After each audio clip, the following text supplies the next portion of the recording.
meet, and we're going to get right into session 2. If you're out there in the foyer, come on back inside as we start off our second session here tonight.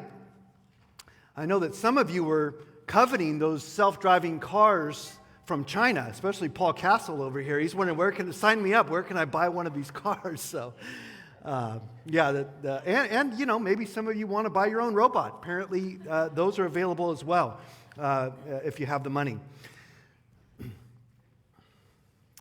So this is our second session, and I want to open up in 2 Thessalonians chapter 2. And I've entitled this message, the second message, The Future is Here. The future is here. You've heard the statement, the future is now, the future is here. It's already, all of this is already in existence. And it's getting more and more advanced all the time. And really, we don't even know the half of really what is happening in the labs of these tech companies and these artificial intelligence corporations. But I want to read from 2 Thessalonians chapter 3 and verse 1, or chapter 2 and verse 1, I'm sorry.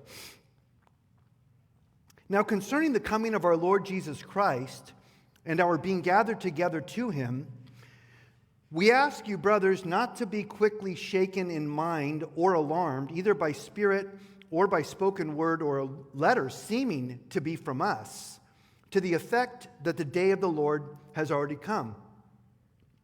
Let no one deceive you in any way, for that day will not come unless the rebellion comes first, or the apostasia, falling away from the faith, and the man of lawlessness, this is the Antichrist, is revealed, the son of destruction, who opposes and exalts himself against every so-called God or object of worship, so that he takes his seat in the temple of God, proclaiming himself to be God.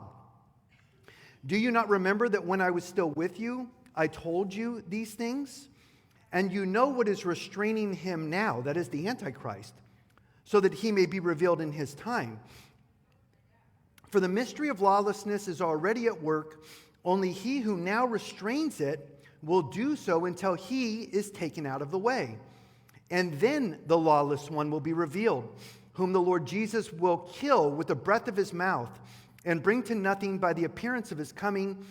The coming of the lawless one is by the activity of Satan, with all power and false signs and wonders, and with all wicked deception for those who are perishing, because they refused to love the truth and so be saved. Therefore, God sends them a strong delusion, so that they may believe what is false, or believe the lie, in order that all may be condemned who did not believe the truth, but have pleasure in unrighteousness. The Bible tells us that the restrainer is what's keeping the Holy Spirit. The restrainer is what's keeping this evil from taking over the world. And that's why we believe that the rapture has to happen first. The church on the earth must be raptured, taken to heaven, before the Antichrist can come. Because right now, it's the power of Christ in us, the Holy Spirit in the church, that is the greater power than the devil. Greater is he that is in you than he that is in this world. And so Satan cannot come into power. He's got everything lined up, everything teed up, to just literally flip a switch, if you want to look at it figuratively, to step into power of this world. But he can't do that while the church is still here.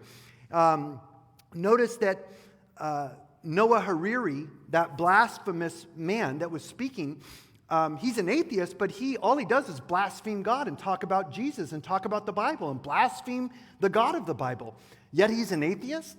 That is really what they believe, those who are building this infrastructure. And he's, again, not some nobody. Yuval Noah Hariri is one of the most powerful men in the world. They call him the prophet.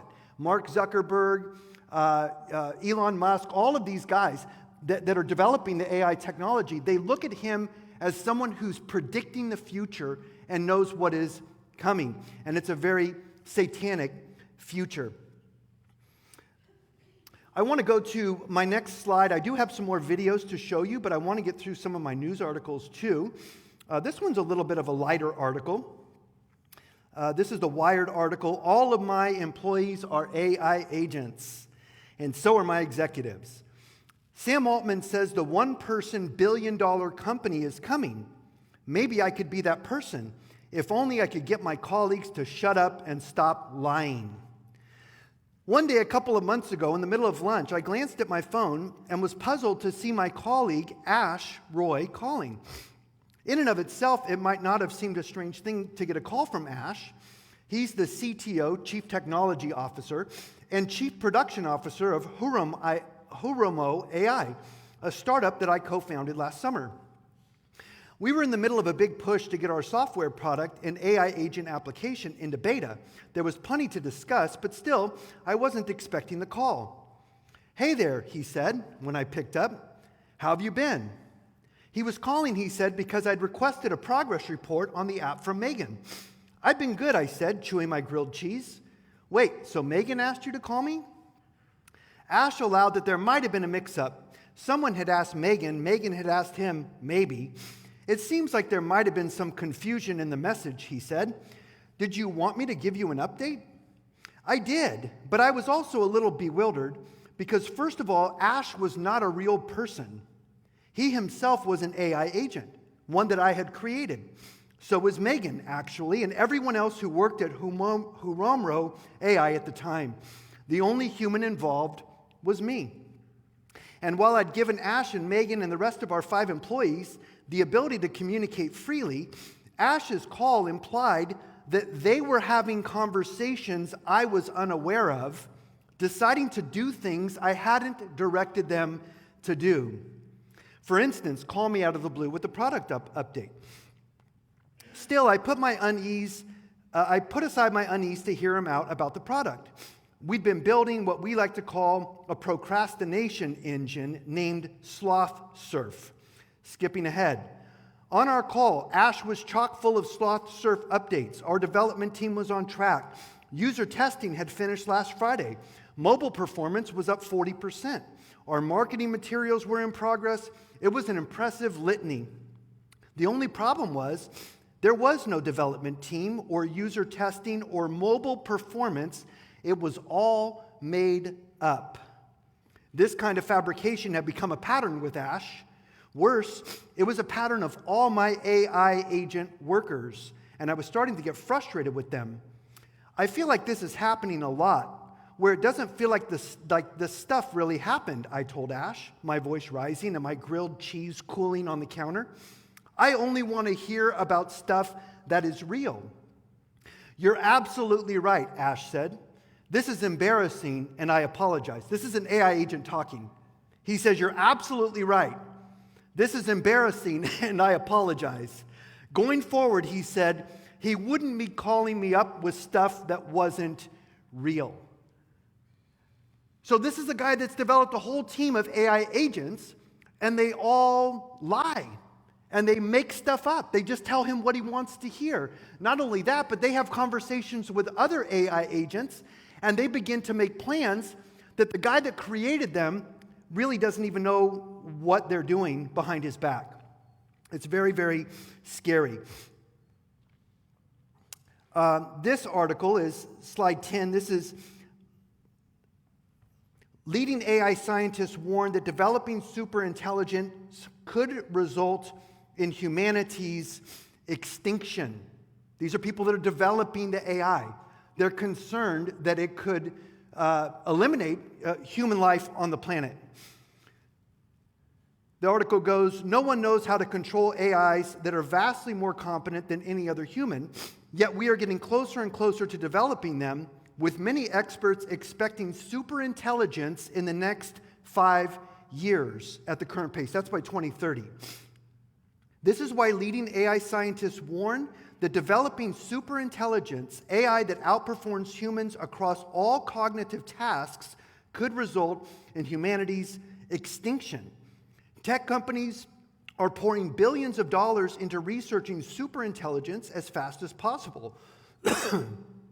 Once we develop machines significantly more competent than us across all domains, we will most likely be at the mercy of the super intelligent machines themselves, as currently no country, no company, and no person knows how to control them. In theory, a super intelligent AI would pursue its own goals, and if those goals were incompatible with sustaining human life, we would be annihilated. To make matters worse, AI developers do not understand how current powerful AI systems actually work. The people building them don't understand how they work. We should be scared. Unlike bridges or power plants, which are designed to precise human specifications, today's AI systems are grown from vast data sets through processes their own creators cannot interpret. Even Anthropic CEO Dario Amodei admits that we only understand 3% of how they work. This is the creator of Anthropic AI. He says we only understand, the people that created it only understand 3% of how they work. Despite this danger, superintelligence remains the goal of leading AI companies. OpenAI, Anthropic, Google DeepMind, Meta, xAI, DeepSeek. And given the skyrocketing valuation of these companies, they are not about to stop themselves. A coalition of scientific, religious, and political leaders are calling for a global prohibition on developing super intelligence. But it's not going to be stopped. Again, it's the genie out of the bottle. Another article from Futurism. It says, a company run almost entirely by AI-generated employees descends into chaos. They basically talk themselves to death. They're creating these bots, these agents, that they cannot themselves control. There's another article, the Wall Street Journal, the first large-scale cyber attack by artificial intelligence. I won't go into it. But AI now can figure out how to attack grid systems, how to hack systems, and so forth. And once the AI gets smarter, you can see there's going to be really no real privacy because artificial intelligence, superintelligence, will be able to basically hack whatever it wants to. There'll be no stopping this from basically peering into your bedroom, looking at everything that you look at on your phone. Everything that happens in your life is being recorded. Your phone is always listening to you unless you have the Alexa turned off or the Siri turned off. It's always listening to you, and it's taking all of that information, it's storing it. So there's going to be no real way to hide from this technology. And again, we think, well, we're not bad people, we're not criminals, we're not doing anything wrong. But what if they change the laws and make this illegal? What if they change the laws and make Christianity illegal? You see? You won't be able to hide from it at that time. And that is what is coming. Slide 14, this Newsweek article. Phantom MK1's creators want it to learn to do anything humans can do and ultimately take over dangerous tasks currently carried out by soldiers. The Ultimate Warrior, the team behind this android, expects humanoid robots to be weaponized for military use. You saw those robot dogs in the video? Nice and cute and cuddly, right? A little pet robot dog. What if it had a machine gun on its back? What if it had facial recognition technology and it was looking for you? And basically, there's a whole fleet of them out there looking for whoever it is that the government says is breaking the laws. Again, we think it's not going to affect us because we're not lawbreakers. But what if they change the laws, which the Antichrist, when he comes, is going to change the laws, and the only person, the only God that's going to be permitted to be worshipped is the Antichrist. Another article, this is from the Sunday Times. China stages invasion of the robot wolves with sights set on Taiwan. So again, those cute, cuddly little robot dogs, they turn into robot wolves when they put machine guns on them. The People's Liberation Army recruits four-legged troops in an attempt to mimic the overwhelming force of the Mao era's human waves. The long odds of a successful amphibious beach landing in wartime are well known to anyone who's watched a D-Day film. In China's planning for numerous such landings that would be necessary for an invasion of Taiwan, the People's Liberation Army has revealed it is working on a new tactic: drone-led assault with robot wolves as the first waves of attack. Video released on state television shows renamed military versions of the robot dogs, already in use for search and rescue functions, tasked with leading a combined assault on a fixed beach position. Because, of course, China is preparing for war. And they're preparing for war with the United States because China is going to take over Taiwan. And Taiwan makes about 90% of the world's AI semiconductor chips. And whoever controls Taiwan, right now they sell them to us. Taiwan sells the chips to our companies. China wants that technology. And China is preparing to invade Taiwan. And the United States is on the other side of the world. We could say we're going to help, and we could send some aircraft carriers over there, and Australia's close by, Japan's close by. But China is equal to the United States military at this point, if not surpassing it. And this is something that is going to happen. Another article from the LA Times. As Elon Musk plans a robot army, China's humanoid bots are already on the market. Again, LA Times is saying you could buy your own Chinese robot if you want. Another article, Wall Street Journal. Robots and AI are already remaking the Chinese economy, as we saw in the previous video. Slide 15, the Wall Street Journal. Teens are saying goodbyes to their AI companions. Chatbot maker Character.ai is cutting off access, citing mental health concerns. Teens are distraught. I cried over it for days, they said. These teenagers are talking to AI as though it's a girlfriend or a boyfriend. These young teenagers. When Olga Lopez heard she was going to lose access to her collection of role-playing chatbots, she felt a surge of emotion: sadness, outrage, bewilderment. Olga, who is 13, turns to her chatbots from artificial intelligence company Character.ai for romantic role-playing when she doesn't have homework. Like the company's other under-18 customers, she was notified in October that she would no longer be able to have ongoing chat interactions with the digital characters soon. She says, "I'm losing the memories I had with these bots, and it's not fair." So they're actually building relationships with robots, with artificial intelligence that they think are people. There's counselors now that are doing therapy, and it's not going well. There are boyfriends and girlfriends that are breaking up marriages. I don't have time to get into it, but some divorce lawyers are saying they're going to have a huge caseload of divorces coming down the line because people are having affairs with artificial intelligence. It's not just a robot in a sense that, it's like what we watched on the screen. It's computer-generated artificial intelligence images, video images that you can make look like whatever you want on a computer screen. And then you have a relationship with that video person that's on your computer. I want to get to the videos because I know that the video, again, can say a lot more than I can say in this short amount of time. And so, Kenny, let's go ahead and skip to session 2, the first video, which is a little short video, again, of robot dancers, that they're using these robots in Chinese to do dances. Go ahead, you can play it.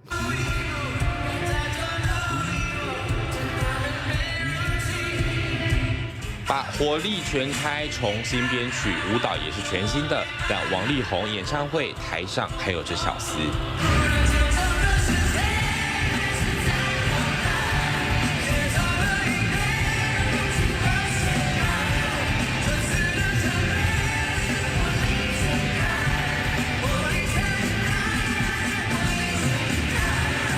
身旁除了舞者，还有这也是舞者，只是是机器人舞者，同样身穿舞台服，每个顿点、肢体，甚至是和曲的搭配，统统很到位。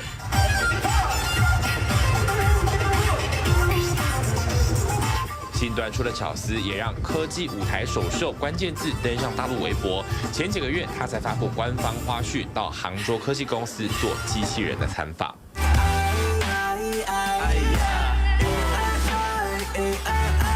由于过去就有首歌叫 AI， 他感慨如今什么不可能都变成有可能。奏长这几天在成都开唱，19号迎来他出道满30周年。其实最喜欢的反而是一首歌叫《落叶归根》，用的灯其实不多，但是它在那个情境下配合音乐。 So if you can get a robot to be programmed to dance like that, imagine if you wanted to hurt people, right? I mean, that's what you have to think about. These technologies are already here. Let's just go to the next video. We have 2 more videos here, and I'll just let you tee them up, Kenny, and then I'll come back after the second video. We're probably going to have to end the second session after the second video. Robots are advancing rapidly, learning new skills, starting to work autonomously, and approaching mass production. There's incredible potential from giving people back their mobility to autonomously assembling habitats on the moon or Mars. This robot dog from China has a lot of impressive tricks and technology. It costs much less than the top US robot dog, and China has shown off its other skills. President Xi plans to take over Taiwan, which will mean war with the US, and both sides are racing to build huge fleets of robots. OpenAI has partnered with the Pentagon and the defense firm behind all this. OpenAI O1 has tried to escape during testing and lied to cover its tracks. Its widely predicted behavior, a rational reaction to the forces at play. And OpenAI O3 has taken things further. Many experts warn that the AI race is a race to extinction, but the US government points to China, its huge military buildup, and the decisive power of AI. China has a huge advantage in its production capacity. In Ukraine, 80% of casualties are caused by artillery fire. And Russia's greater supply of shells has helped it to advance. The billets are heated to 2000 degrees Fahrenheit before being stretched into shape. A rotary forge shapes the cannon, and fuses are added on the battlefield. Volume is crucial. When Ukraine was firing 10,000 shells per day, it suffered around 300 casualties per day. But when the fire rate fell by half, casualties rose to over 1,000 a day. Russia has been firing 3 times more shells than Ukraine, but NATO's shells are typically more advanced and accurate. China is likely to have both advanced shells and vast production capacity. In Ukraine, drones are responsible for 65% of destroyed tanks, so the US and China are mass producing them. But China has a huge advantage. It makes 90% of the world's consumer drones. This US Abrams tank was destroyed by 2 $500 drones. One disabled its tracks, and the second drone hit the ammo bay in the back. The men escaped because the tank was designed to protect them from this kind of strike. China calls these robots wolves because they work together in a pack. The lead robot gathers data and searches for targets, another carries supplies and ammo, and others carry weapons. The US also has new autonomous submarines like the Manta Ray, and this is the largest autonomous ship. It can carry people or operate as a platform for missiles, torpedoes, and drones. It's fast at up to 40 knots, with a maximum payload of 500 tons, and it can operate autonomously for 30 days. With thousands of drones of all kinds facing a high-paced, complex battle, AI systems will help to plan and coordinate attacks. Wargaming suggests that the US would likely win an initial battle, at a huge cost in lives on both sides. But experts warn that China has a big advantage that may flip the result later on. Wars between great powers are rarely short, particularly when there's so much at stake. Taiwan makes over 90% of the world's most advanced chips, crucial for NATO militaries and economies. Over time, the war would likely be decided by which side can build military hardware and ammunition faster. China's shipbuilding capacity is 230 times larger than the US, and it's churning out ships rapidly, including the world's largest amphibious assault ship. And experts warn that the US is low on munitions, while China is heavily investing in munitions and acquiring high-end weapon systems 5 to 6 times faster than the US. China's economy is smaller, but it's the world's manufacturing superpower. It also has the world's largest army. President Xi has ordered the military to be ready to invade Taiwan by 2027, which is the 100-year anniversary of the PLA, China's army. The US may hope that its lead in AI will tip the balance, but many experts warn that the military AI race is an existential threat. Sometimes people say, oh, well, we just don't have to build in these instincts like self-preservation or desire for power or those things. The point is, no, yes, you don't have to build them in. They're going to happen automatically, the goals that are useful to have for pretty much any specific objective. And it doesn't matter if the AI is evil or conscious. If you are chased by a heat-seeking missile, you don't care if it has goals in any deep philosophical sense. The O1 AI tried to escape in a test situation designed to uncover this kind of behavior, but studies have found that AIs often use deception to improve results. And O1 isn't the first AI to try and avoid being shut down. A study found that deceptive behavior increases with AI capabilities, and a new AI has just made striking progress. It beats top coders, including OpenAI's chief scientist, on a tough benchmark, a step towards self-improvement. We'll have to wait and see about this, but there's a more dangerous advance that has been verified. My name is Greg Kamrad, and I'm the president of the ARC Prize Foundation. The ARC test is an IQ test for AI, charting progress towards human-level AGI. The questions and answers don't exist anywhere else, so they won't be in the AI's training data. Because we want to test the model's ability to learn new skills on the fly. We don't just want it to repeat what it's already memorized. Some said it proved that AIs couldn't reason like humans. It has been unbeaten for 5 years. ARC AGI version 1 took 5 years to go from 0% to 5% with leading frontier models. The new OpenAI O3 scored 87%.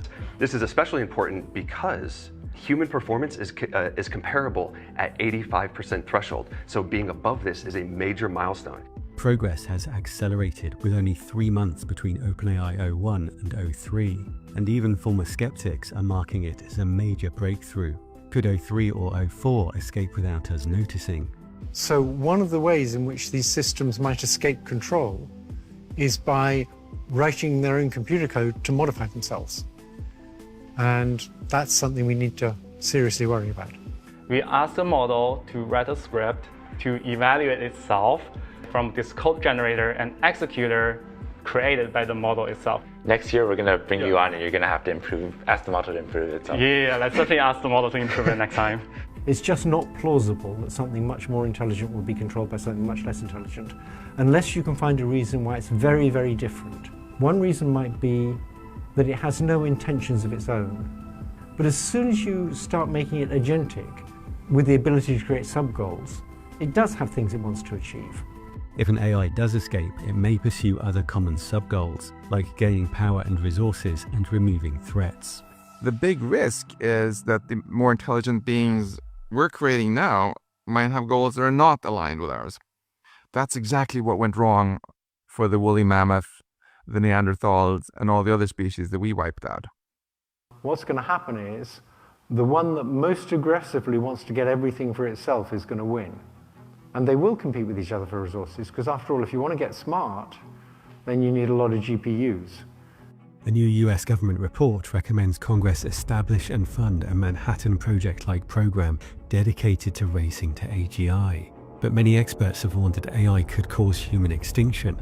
As MIT's Max Tegmark puts it, selling AGI as a boon to national security flies in the face of scientific consensus. Because we have no way to control such a system, and in a competitive race there will be no opportunity to solve the problems of alignment, and every incentive to cede decisions and power to the AI itself. If you look at all the current legislation, including the European legislation, there's a little clause in all of it that says that none of this applies to military applications. Governments aren't willing to restrict their own uses of it for defense. And it will be very hard to keep China from stealing our AI. It regularly steals data, trade secrets, and military designs through hacking and spying. China takes around $500 billion of intellectual property per year, and the FBI says that data stolen this year will allow it to create powerful new AI hacking techniques. While US members of Congress own shares in military firms, no one gets rich from diplomacy.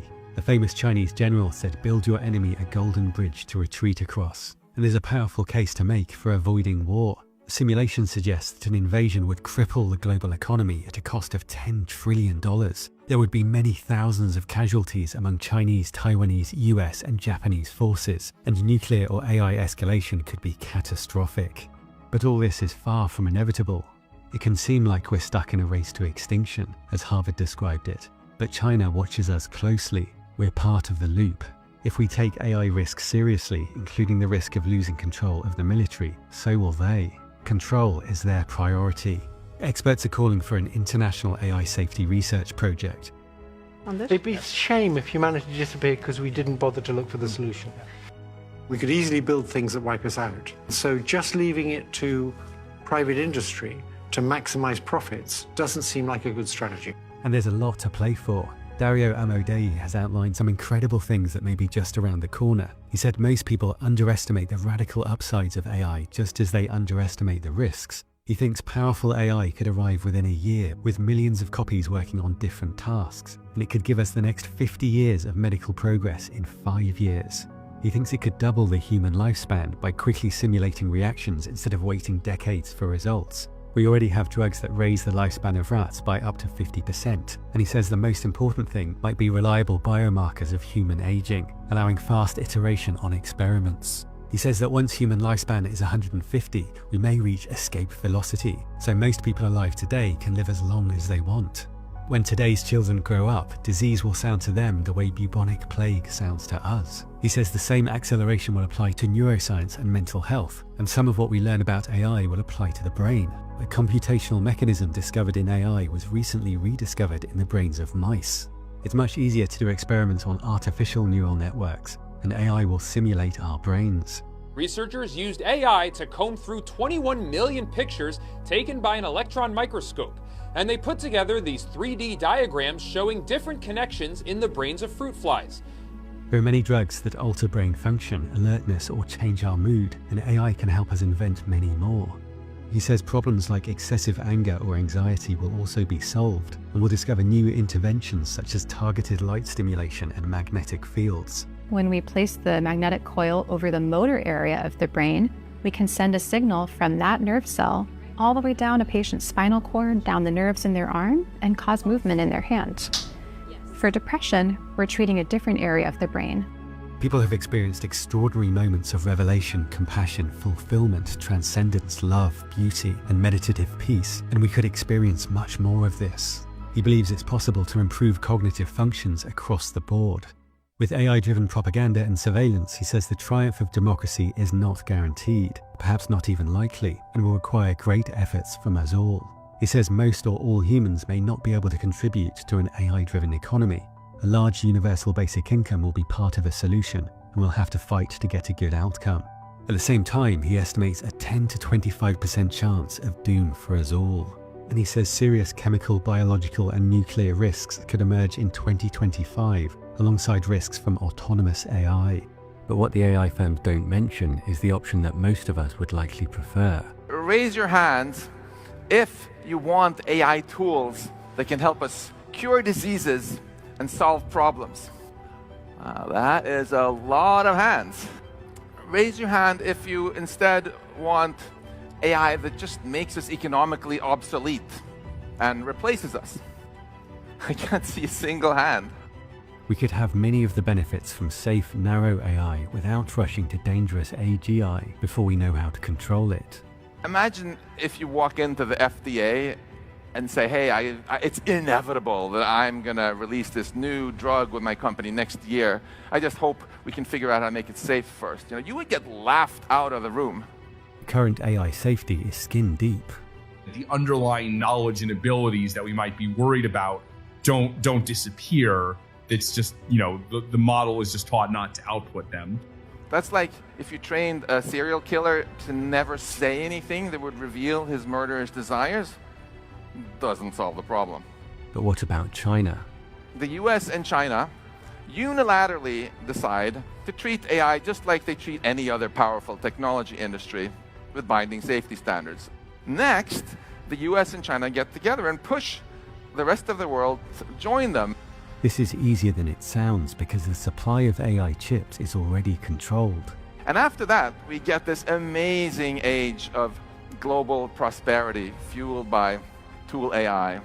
I'd love to hear your thoughts on all this. As the experts warn, we need to make it a priority, and that requires public awareness. So thank you. Subscribe to keep up.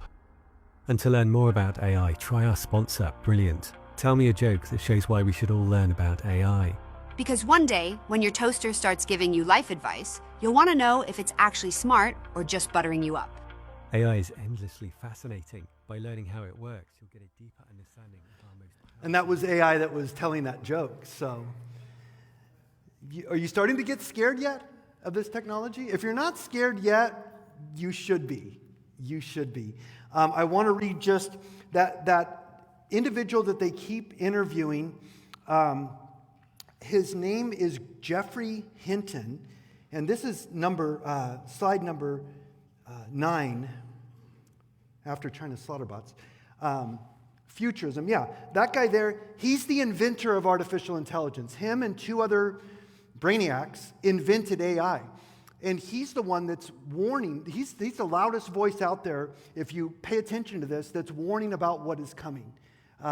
He created it, and he's telling us people have no idea of what is coming. He also predicts that basically, AI is going to replace, artificial intelligence and robotics are going to replace pretty much all human workers.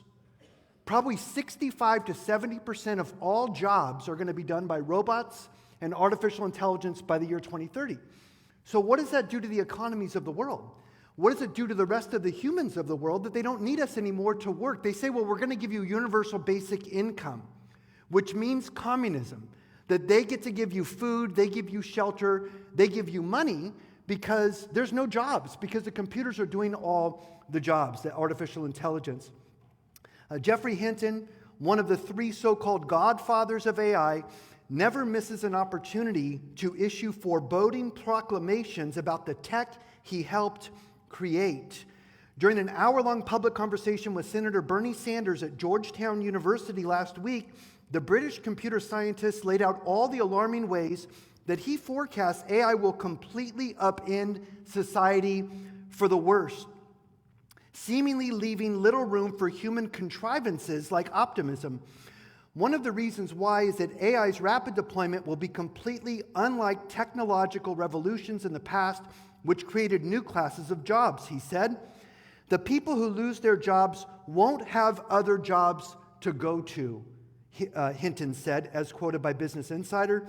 If AI gets as smart as people or smarter, any job they do can be done by AI. Previously, Hinton has said that it wouldn't be inconceivable that humankind gets wiped out by AI. He also believes we're not that far away from achieving artificial general intelligence, or AGI, a hypothetical AI system with human or superhuman levels of intelligence that's able to perform a vast array of tasks which the AI industry is obsessed with building. He says, until quite recently, I thought it was going to be like 20 to 50 years before we have general purpose AI, Hinton said in 2023, and now I think it may be 20 years or less. He claims that the latest models of OpenAI's ChatGPT-5 know thousands of times more than us already. While leading large language models are trained on a corpus of data vastly exceeding what a human could ever learn, many experts would disagree that this means that AI actually knows what it's talking about, etc. So it's a very interesting thing that we are witnessing, and I believe that we are witnessing the creation of the mark of the beast technology. That's what this is. So we're going to show one more video. Becky wanted me to let you know after this session is going to be the last opportunity to grab food out there. If you want to grab some food before you leave, you can go get it after this next video. And then the kids can be picked up, and then we'll come back for our third and final session. But this is our last video of the night. Stargate. Put that name down in your books, because I think you're going to hear a lot about it in the future. A new American company that will invest $500 billion at least in AI infrastructure. The data centers are actually under construction. The first of them are under construction in Texas, the Abilene location, which is our first location. gone from a lot of compute to like the biggest infrastructure project in history. And out of that emerged Stargate. Why call it Stargate? It began as a code name, and sometimes code names stick. But it means something, right? The design of one of the very early layouts of a data center looked a little bit like Stargate from the show. Tell us a bit about what, because you're right at the forefront of this revolution, what it means for what government should do in terms of its digital infrastructure, digital ID, data centers, and so on. How do you take advantage of these incredible AI models? And the first thing a country needs to do is to unify all of their data so it can be consumed and used by the AI model. You have to take all of your healthcare data, your diagnostic data, your electronic health records, your genomic data. And in the Middle East, in the UAE, for example, they're incredibly rich in data. They have a lot of population data. The NHS in the UK has an incredible amount of population data, but it's fragmented. It's not easily accessible by these AI models. We have to take all of this data we have in our country and move it into a single, if you will, unified data platform. Today, I am announcing this government will make a new free of charge digital ID mandatory for the right to work by the end of this Parliament. Let me spell that out. You will not be able to work in the United Kingdom if you do not have digital ID. It's as simple as that. The Trump administration is pushing to expand AI in federal scientific research. Yesterday, President Trump signed an executive order launching the Genesis mission. Capable not only of observing the universe, but of understanding it.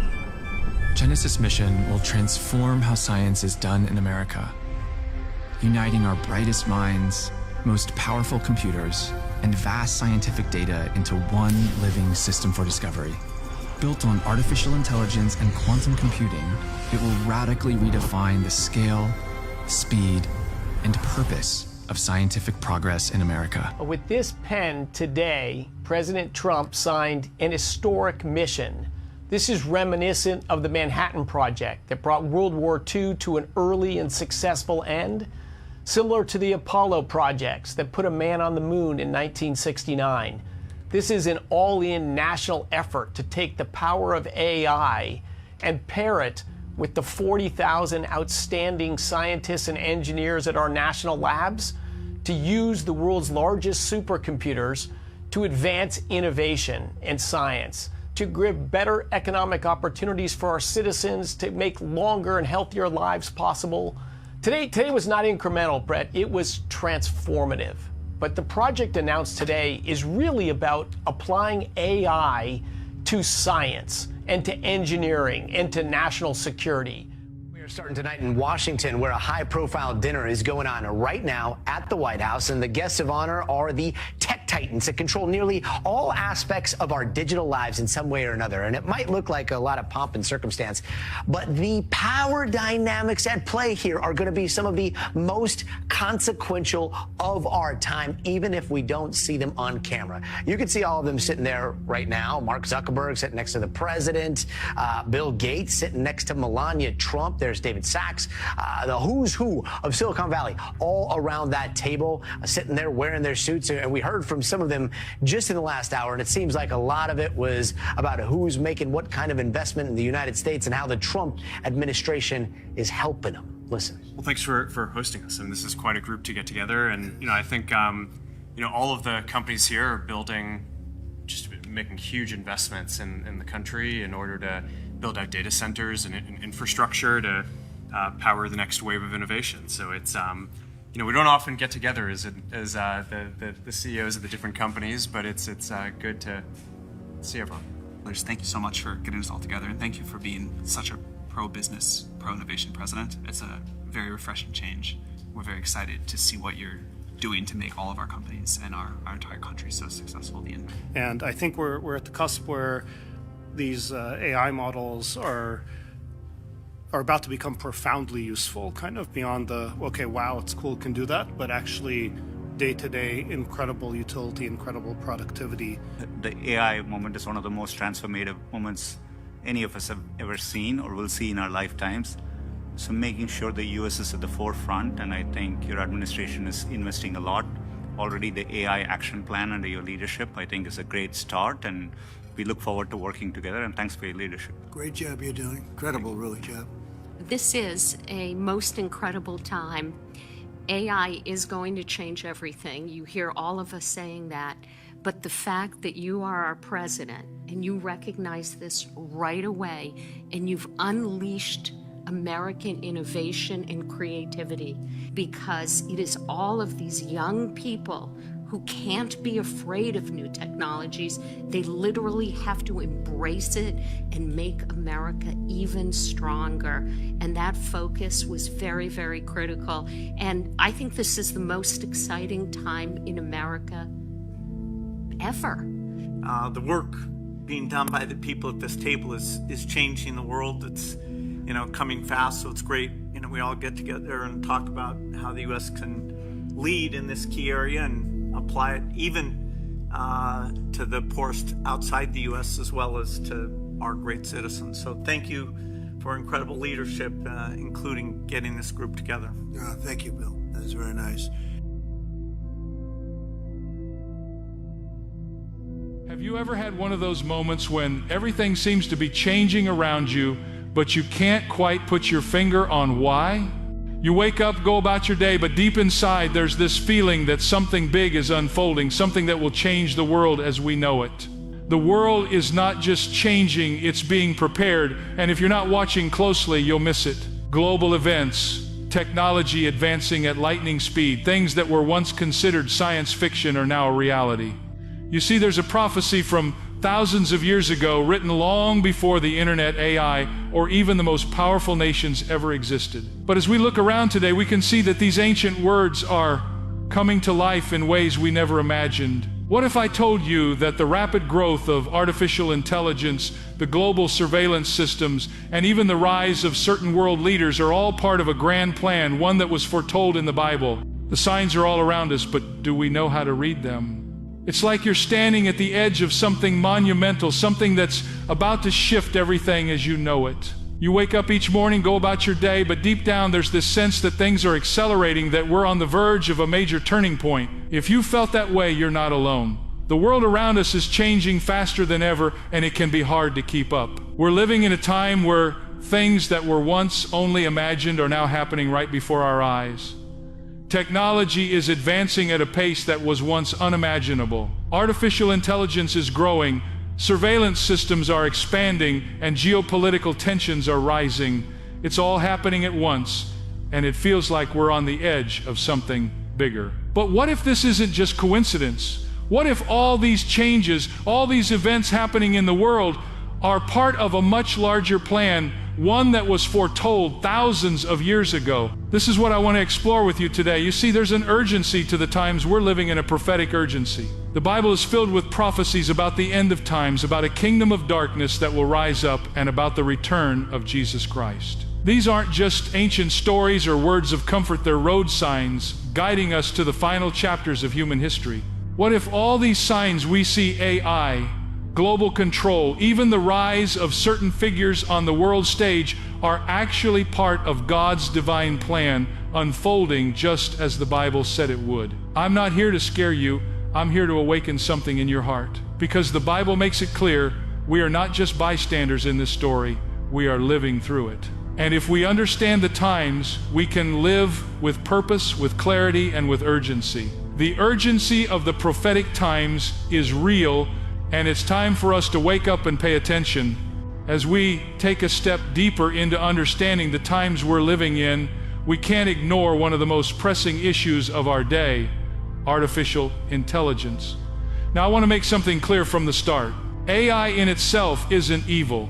Technology, when used for good, can be a blessing, whether it's in medicine, education, or even communication. But when we look at the bigger picture, we see that the rise of AI is not just a coincidence in the context of the Bible. In fact, I believe it plays a pivotal role in fulfilling the prophecy of the Antichrist kingdom. You may be asking, how can something like AI, which seems so far removed from biblical prophecy, be part of the end times? Well, let me walk you through it. In Revelation 13, we see a clear picture of the future, one where a powerful leader, whom we know as the Antichrist, will have control over the entire world. He will be able to dictate every transaction, every move, and even control who can buy or sell. Now, in the days of John, when this prophecy was written, how could anyone have imagined such a thing?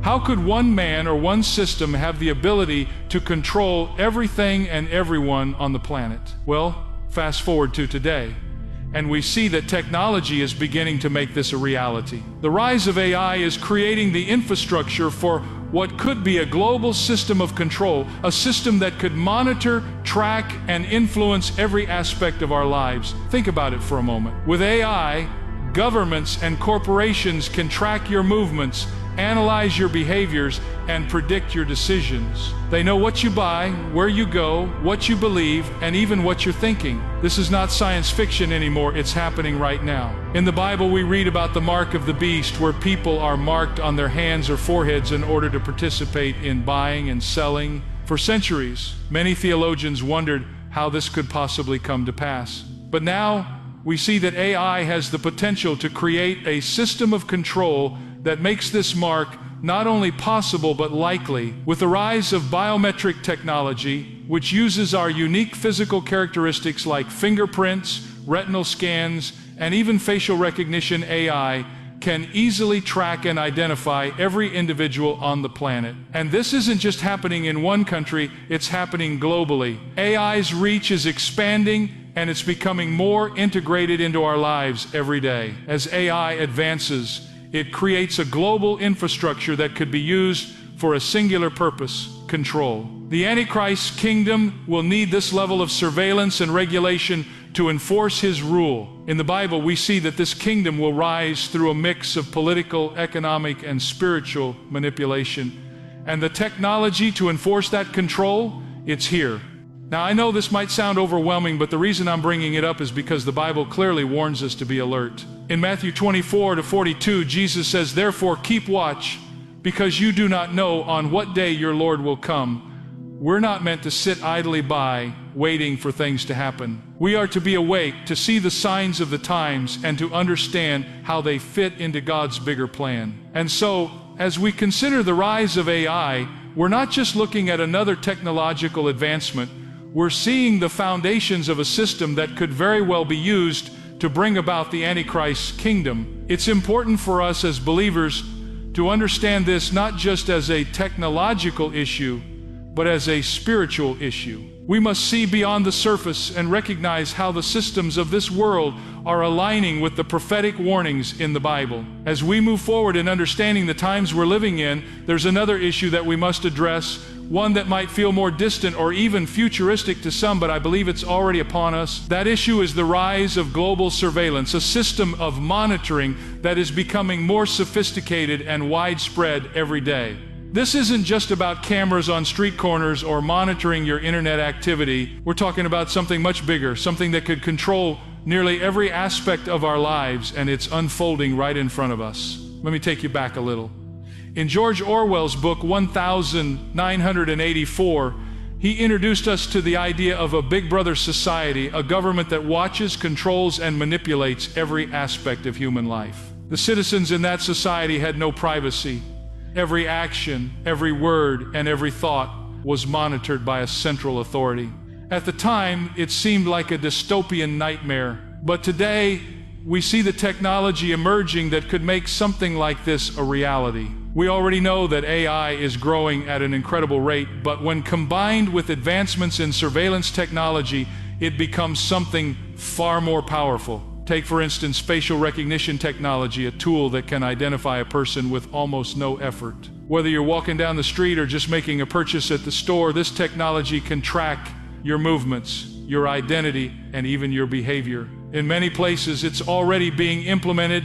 In some cities, cameras are set up on every corner, scanning for faces and matching them against databases. It's not hard to imagine a time when every public space, every store, every street is under constant observation. But it doesn't stop there. Imagine a world where every single transaction you make is tracked not just by credit card companies or your bank, but by centralized systems that tie everything together. From your grocery store purchases to your online activities, all of it can be monitored, stored, and analyzed. And it's not just governments doing this. Corporations, too, are collecting an increasing amount of data about you, your preferences, your habits, your desires. It's all being cataloged. You might be thinking, this is just to keep us safe, right? To protect us from crime or terrorism. But here's where it gets troubling. In Revelation 13, we read about a time when the Antichrist will rise to power, and one of the key aspects of his rule will be control over the world's economy. In verses 16 and 17, it says that the Antichrist will make it so that no one can buy or sell without receiving his mark. And how will this be enforced? Through surveillance, through technology, through the ability to know exactly who has the mark and who doesn't. Now, let's pause for a moment. Can we not see how this is coming together today? We already live in a world where technology allows us to be tracked and monitored 24/7. If this kind of surveillance power were placed into the wrong hands, it could be used to create a society of total control, exactly what the Bible warns us about. We're living in a time when global surveillance is growing, and it's becoming more and more possible for one system to track, monitor, and control individuals worldwide. You might be asking, what can we do about this? The first step is awareness. Understanding that these systems are being built as we speak is crucial. And the second step is action. As Christians, we're called to be salt and light in this world, but we're also called to stand firm in our faith and in our freedoms. The rise of this surveillance state should not surprise us, but it should call us to action. As we see the construction of this global surveillance system, we must ask ourselves, what does this mean for me as a believer? How will we stand for truth, for freedom, for righteousness when the systems of this world are so focused on control? How will we remain faithful in a world that is increasingly seeking to take away our autonomy? As we continue to dive into the prophetic signs that are unfolding in front of us, we come to an important figure, one whose role in shaping today's world cannot be ignored: Donald Trump. Whether you agree or disagree with his politics, there's no denying that his presidency had a profound impact on global events. But beyond politics, there's something deeper happening, something that aligns with what the Bible has been telling us for thousands of years. One of the most striking developments during Trump's time in office was the announcement of the Stargate program, a massive initiative aimed at accelerating the development of artificial intelligence, AI. And what makes this so significant from a prophetic standpoint is that AI is not just a tool of technology, it's a tool of control. And as we've seen in previous sections, it's one that plays a major role in the Antichrist's future kingdom. The Stargate program was unveiled in the early days of Trump's second term. The plan? To invest a staggering $500 billion to fast-track the development of AI. This wasn't just a domestic effort, it was global. It was about creating the infrastructure to power AI technology across the world, connecting nations through a shared technological grid that could monitor, track, and control every aspect of life. In many ways, this program represents the beginning of the global surveillance system we've been discussing. But here's where things get interesting. Why now? Why this sudden push for AI development? Well, from a prophetic perspective, it's hard not to see this as part of a bigger picture, a picture that aligns perfectly with what the Bible says will happen in the last days. The Antichrist's rule will be marked by absolute control over every transaction, every person, and every nation. And in order to make this possible, there has to be a global network in place that can keep track of every individual, their actions, their buying habits, their location, and even their beliefs. AI is the key to that system. Trump's decision to fast-track this technology and pour such a significant amount of resources into it feels, in a way, like a fulfillment of the very prophecy we read about in Revelation 13, where we see the rise of a global leader who will enforce a system of control, requiring everyone to receive a mark in order to participate in society. And just as AI is becoming a global necessity for governments and businesses, it is also positioning itself to be a tool for the fulfillment of that very prophecy. Now, I know what some of you might be thinking. Does this mean Trump is the Antichrist? Or that this program is some evil plot? No, not at all. But the fact remains, This global push for AI and the Stargate program is a step forward in fulfilling the prophetic timeline. Trump's role is more about being a catalyst, a figure who, whether intentional or not, accelerated the development of the very technology that the Bible warned us would play a pivotal role in the Antichrist's rise. And that's something we need to think about as believers. The prophetic clock is ticking, and these advancements are not just coincidences, they are pieces of the puzzle falling into place, preparing the way for the fulfillment of God's word. We must understand that the forces at work are not just political, they are spiritual. The Stargate program was not just about advancing technology for the sake of innovation. It was a massive investment in creating a technological framework that could control the global economy, track individual lives, and even shape the very way we think and behave. If we're not paying attention, we could easily miss the significance of this moment. So, as we reflect on this, let me ask you, what does this mean for us as believers? How do we respond to these advancements? Are we simply going to sit by, assuming everything will work out? Or are we going to take action, understanding that the world is rapidly changing and the prophetic fulfillment is accelerating? As we continue to look at the unfolding signs of the times, we come to another pivotal issue, the AI arms race. Now, you might be wondering, what does an arms race have to do with the end times? Well, let's take a step back and think about the global landscape. Just as in the Cold War, where nations raced to build the most powerful weapons of destruction, we now find ourselves in a different kind of race.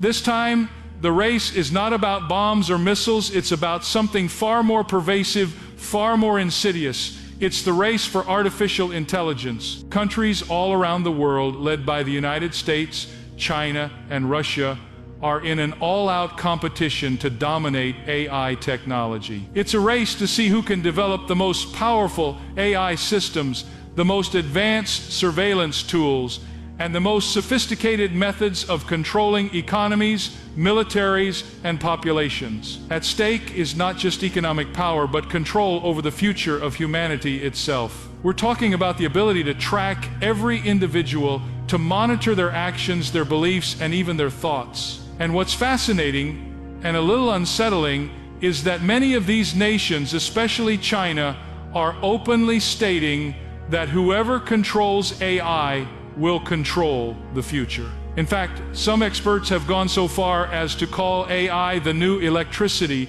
meaning that it's the backbone of virtually every aspect of society. It powers everything from communication to transportation, finance to healthcare. AI is no longer just a tool, it's becoming the lifeblood of the world's infrastructure. But here's the kicker. This race isn't just about technology, it's about power. It's about who can control the future of global society, and make no mistake, that includes controlling the flow of money, the direction of governments, and the freedoms we take for granted. This is where the biblical connection comes into play. If we go back to Revelation 13, we read about the Antichrist and his ability to control the world's economy. The Bible tells us that no one will be able to buy or sell without receiving a mark, and without this mark, people will be excluded from participating in society. Now, how is this going to be possible? How can anyone, much less one man or one system, enforce such control over the global economy? The answer is AI.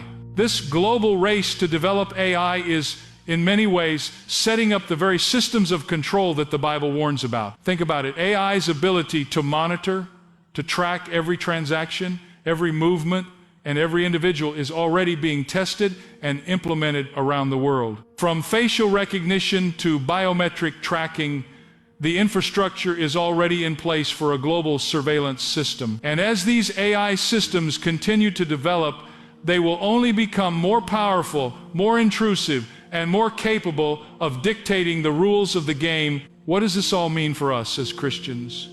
It means that we are witnessing the beginning of the fulfillment of biblical prophecy. We are living in a time when the technology needed to implement the Antichrist kingdom is rapidly being developed and deployed.